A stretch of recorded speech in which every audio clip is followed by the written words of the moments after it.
מבחן היכולות של מוטי.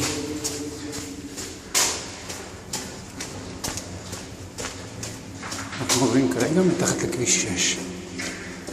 חשוך אש, בחוץ 30 מעלות, ופה זה נעים. אתה לא רואה שיט.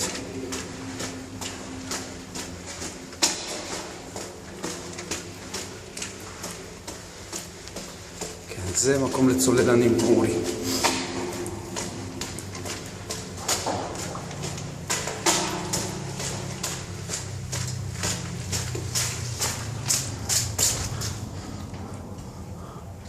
פתח עברור. איזה מקום מצחיק. אני לא חשבתי שיגיע למקומות כאלה.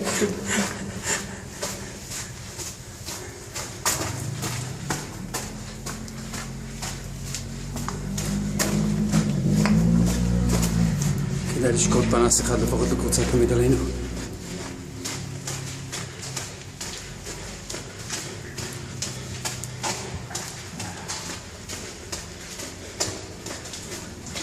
מוטי, זה בדיוק בגובה שלך, לא?